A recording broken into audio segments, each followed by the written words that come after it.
Halo guys, Assalamualaikum warahmatullahi wabarakatuh. Bertemu lagi dengan Miss Aul di materi selanjutnya, yaitu elektrokimia sel volta.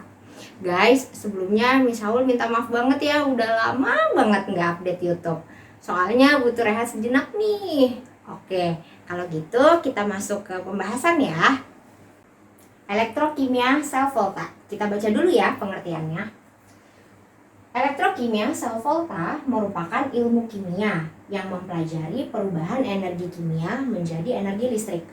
Perubahan energi kimia menjadi energi listrik. Contohnya seperti apa sih Miss Aul? Nah, contoh dalam kehidupan sehari-hari yaitu ada baterai.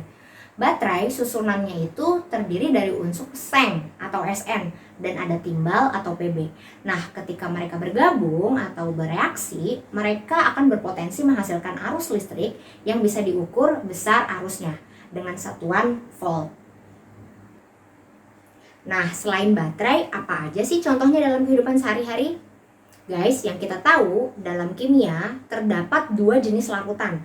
Ada larutan elektrolit dan ada larutan non-elektrolit. Kalau larutan elektrolit berarti larutan tersebut bisa menghasilkan arus listrik. Tapi kalau larutan non-elektrolit berarti dia tidak bisa menghasilkan arus listrik. Nah, larutan elektrolit ini bisa kita ukur besar arusnya yang kemudian bisa kita manfaatkan sebagai sumber arus listrik. Oke, kita lanjut ya ke pembahasan selanjutnya. Ini dia, deret volta. Deret volta adalah deret unsur kimia yang memiliki potensi menghasilkan arus listrik dan mempunyai nilai volt. Oke, jadi guys, para ahli kimia itu sudah sangat baik sekali. Mereka merumuskan dan membuat deret atau susunan unsur kimia apa aja sih yang bisa menghasilkan arus listrik. Nah, ini dia. Dimulai dari kiri ya. Yang pertama ada litium, kedua kalium, ketiga barium, kalsium, natrium, magnesium, aluminium, mangan, seng, Fe, nikel, timah, timbal, hidrogen, Cu atau tembaga, Hg, raksa, Pt, platina, dan terakhir Au atau emas. Nah, cara pembacaan ini adalah dimulai dari kiri ke kanan. Kalau semakin ke kanan, maka akan mengalami reduksi atau penurunan bilangan oksidasi. Tapi kalau semakin ke kiri, maka akan mengalami oksidasi atau kenaikan bilangan oksidasi. Oke, selanjutnya kita masuk ke potensial sel. Potensial sel itu apa sih Miss Aul? Jadi cara kerja atau maksud dari potensial sel ini adalah kita mau menggabungkan kedua elektroda atau kedua unsur yang kemudian kita uji coba nih, kedua unsur itu bisa menghasilkan arus listrik atau tidak ya, kira-kira seperti itu. Nah, rumusnya seperti ini. E0 sel sama dengan E0 oksidasi ditambah E0 reduksi. Jadi, dengan kata lain, ketika kedua elektroda atau kedua unsur itu digabung, mereka akan berpotensi menghasilkan arus listrik berapa volt sih? Nah, kira-kira seperti itu. Kita baca penjelasannya. Yang pertama, bila nilai E0 lebih kecil, maka akan mengalami oksidasi. Yang kedua, bila nilai E0 lebih besar, maka akan mengalami reduksi. Yang ketiga, jika E0 sel atau nilai potensial sel lebih dari 0, maka akan menghasilkan arus listrik dan reaksi berlangsung secara spontan. Yang terakhir, jika E0 sel kurang dari 0 atau berarti minus, berarti tidak akan menghasilkan arus listrik atau reaksi tidak berlangsung. Nah, sekarang kita masuk contoh soalnya ya. Kita baca soalnya sama-sama. Nomor 1. Diketahui dua elektrode. Yang pertama ada unsur Sn2+ menjadi Sn, nilai E0-nya minus 0,14. Yang kedua ada unsur Cu2+ menjadi Cu, nilai E0-nya adalah plus 0,34. Pertanyaannya, tentukan E0 sel yang dihasilkan kedua elektroda itu. Yang kedua, apakah menghasilkan arus listrik dan reaksi berlangsung secara spontan? Nah, sekarang kita kerjain sama-sama. Kalau kita lihat soal seperti ini, yang pertama kita deteksi dulu mana nilai E0 yang lebih kecil. Menurut kalian di sini yang nilai E0-nya lebih kecil siapa? Sn atau Cu? Ternyata yang nilai E0 lebih kecil itu adalah unsur Sn, karena di sini E0-nya nilainya minus. Karena si Sn di sini nilai E0-nya lebih kecil, maka akan mengalami oksidasi. Seperti penjelasan. Jadi, kita harus buat unsur Sn di sini atau reaksi Sn di sini menjadi reaksi oksidasi. Tapi sebelum kita buat Sn menjadi reaksi oksidasi, kita lihat dulu. Di sini reaksi Sn-nya sudah oksidasi atau belum?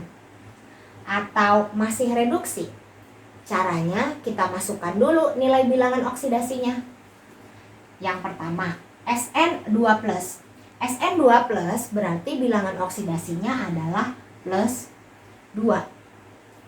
Yang di sini Sn yang di sebelah kanan, karena dia hanya unsur yang berdiri sendiri, maka dari itu nilai bilangan oksidasinya itu adalah 0 gitu. Jadi, dengan kata lain, kalau Sn yang berdiri sendiri atau unsur yang berdiri sendiri, berarti dia keadaannya sudah stabil. Jadi, bilangan oksidasinya itu adalah 0. Tapi, kalau unsur yang berdiri sendiri namun sudah ada nilai muatannya, berarti bilangan oksidasinya itu adalah muatan itu. Di sini muatannya 2+, maka dari itu bilangan oksidasinya adalah plus 2. Coba kalian lihat. Dari nilai plus 2 menjadi 0. Menurut kalian ini reaksi reduksi atau oksidasi? Di sini mengalami penurunan atau mengalami kenaikan? Ternyata di sini mengalami penurunan ya, dari plus 2 menjadi 0. Ya, padahal peraturannya apa? Peraturannya itu adalah yang nilai E0-nya lebih kecil, reaksinya itu harus oksidasi. Oleh karena itu, berarti kita harus ubah nih reaksinya atau kita balik. Yang di sebelah kanan menjadi sebelah kiri, yang di sebelah kiri kita ubah menjadi kanan. Bagaimana caranya? Kita tinggal balik aja. Tulis ya, oksidasi. Berarti Sn menjadi Sn2+ plus 2 elektron. Nah, karena reaksinya berubah, yang posisinya di samping kanan menjadi di posisi kiri, ya kan? Yang di kiri juga posisinya menjadi di sebelah kanan, maka nilai E0-nya notasinya juga berubah. Yang tadinya minus menjadi positif. Berarti plus 0,14 volt. Nah, sekarang yang kedua. Peraturannya apa? Yang nilai E0 lebih besar, maka akan mengalami reduksi. Sekarang kita lihat. Ternyata E0 pada Cu ini nilainya lebih besar ya daripada Sn, karena muatannya positif, karena notasinya positif, nilainya positif, plus 0,34. Nah, coba kita deteksi, reaksinya ini sudah reduksi belum sih seperti pada aturannya begitu. Nah, di sini Cu2+, berarti muatannya atau bilangan oksidasinya berapa? Berarti plus 2. Yang di sebelah kanan, Cu, dia berdiri sendiri, berarti bilangan oksidasinya berapa guys? Berarti bilangan oksidasinya adalah 0. Dari plus 2 menjadi 0, sudah mengalami penurunan belum? Sudah merupakan reaksi reduksi bukan? Sudah termasuk reaksi reduksi belum? Sudah ya, karena dari plus 2 menjadi 0, berarti sudah mengalami penurunan.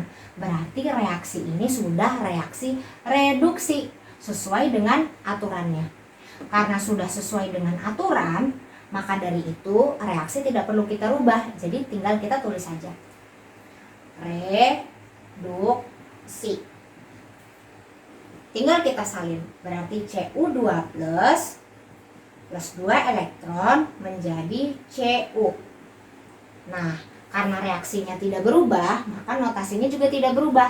Tetap nilainya plus 0,34 volt. Begitu. Selanjutnya baru kita total. Nilai elektron yang sudah sama bisa kita coret. coret, coret. Kalau kalian tanya, kenapa sih Miss kok nilai elektronnya dicoret? Nah, jadi elektron ini berfungsi sebagai keberlangsungan perubahan energi ini, begitu. Jadi reaksi ini baru bisa berlangsung apabila nilai elektronnya sama, gitu. Jadi nilai elektron yang sudah sama bisa kita coret. Nah, kalau sudah, tinggal kita total. Di akhir berarti di sini tertulis reaksi redoks. Kenapa reaksi redoks? Karena ini adalah sudah pentotalan dari reaksi reduksi dan juga sudah pentotalan dari reaksi oksidasi. Lalu tinggal kita jumlahkan saja sesuai dengan ruasnya, sesuai dengan posisinya. Di sebelah kiri, sebelah kanan, sebelah kanan. Berarti Sn ditambah Cu2 plus menjadi Sn2 plus Cu. Nah, berarti nilai E0 selnya atau nilai potensial selnya ketika si Sn dan Cu digabungkan adalah plus 0,44 volt. Kira-kira seperti itu. Mudah-mudahan kalian paham ya. Nah, jadi guys, kesimpulannya adalah bahwa ketika si Sn dan Cn digabungkan atau bereaksi, berarti dia bisa menghasilkan arus listrik, ya. Karena nilai potensial selnya atau nilai E0 selnya itu lebih dari 0 atau plus 0,44 volt. Seperti pada penjelasan, bila nilai E0 sel lebih dari 0, maka akan menghasilkan arus listrik dan reaksi berlangsung secara spontan. Maksudnya apa sih Miss Aul? Kok artinya reaksi berlangsung secara spontan? Maksudnya itu adalah karena nilainya sudah lebih dari 0, berarti seperti electric shock atau kejutan listrik, lebih dari 0 jedut. Nah, begitu. Jadi bisa menghasilkan arus listrik. Kira-kira seperti itu ya. Ini adalah nilai potensialnya dan ini adalah reaksi redoksnya. Jadi dengan reaksi redoks seperti ini atau dengan reaksi kimia seperti ini, berarti bisa menghasilkan arus listrik. Kira-kira seperti itu.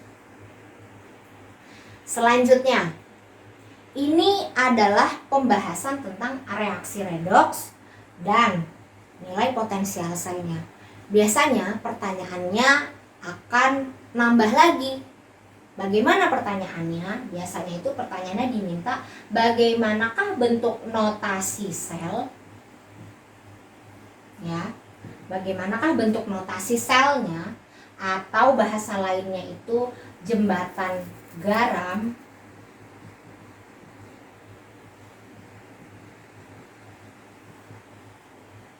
Nah, penyebutan dari notasi sel itu adalah before after atau sebelum sesudah. Sebelumnya bagaimana, setelahnya bagaimana. Sebelumnya bagaimana, setelahnya bagaimana. Berarti bagaimana Sn sebelumnya, setelahnya menjadi Sn2+. Kemudian ini dia dua garis panjang atau notasi sel atau jembatan garam Cu2+ menjadi Cu. Seperti itu. Jadi sebelum awalnya seperti ini, setelahnya menjadi seperti ini. Sebelum awalnya seperti ini, setelahnya menjadi seperti ini. Atau Cu, kira-kira seperti itu. Bisa lagi pertanyaannya nambah. Selain notasi sel, tentukanlah yang bertindak sebagai anoda dan yang bertindak sebagai katoda. Siapakah yang bertindak sebagai anoda dan katoda? Nah, sekarang kira-kira kayak gini. Dari Sn menjadi Sn2+, menurut kalian ini naik atau turun? Coba kita tulis bilangan oksidasi kecil di atasnya. Kira-kira kan kalau berdiri sendiri, tadi Miss Aul bilang berarti ini 0. 2+ berarti kan sama aja kan seperti +2. Dari 0 menjadi +2 berarti bilangannya naik, oksidasi. Berarti kita bisa tulis dari Sn menjadi Sn2+ itu adalah peristiwa oksidasi. Gitu. Ya kan? Nah, dari Cu2+ menjadi Cu, berarti kan dia turun ya. Dari +2 menjadi 0, ya kan ya. Berarti dia apa di sini? Reduksi. Nah, ini nggak usah pakai ini deh. Berarti Sn menjadi Sn2+ itu adalah oksidasi, Cu2+ menjadi Cu itu adalah reduksi. Nah, oksidasi dan reduksi itu ada nama elektrodanya. Kalau oksidasi yang bertindak itu adalah elektrodanya namanya anoda. Nah, sedangkan pada peristiwa reduksi elektrodanya itu namanya adalah katoda. Ini alat penghantarnya ya, atau elektrodanya ya. Jadi pada saat keberlangsungan oksidasi berada pada elektroda anoda. Pada peristiwa reduksi berada pada elektroda katoda. Kira-kira seperti itu. Mudah-mudahan kalian paham ya.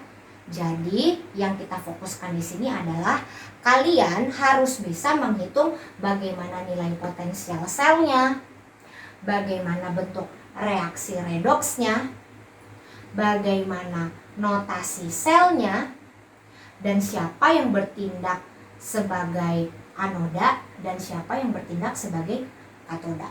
Siapa yang mengalami oksidasi dan siapa yang mengalami reduksi. Kira-kira seperti itu.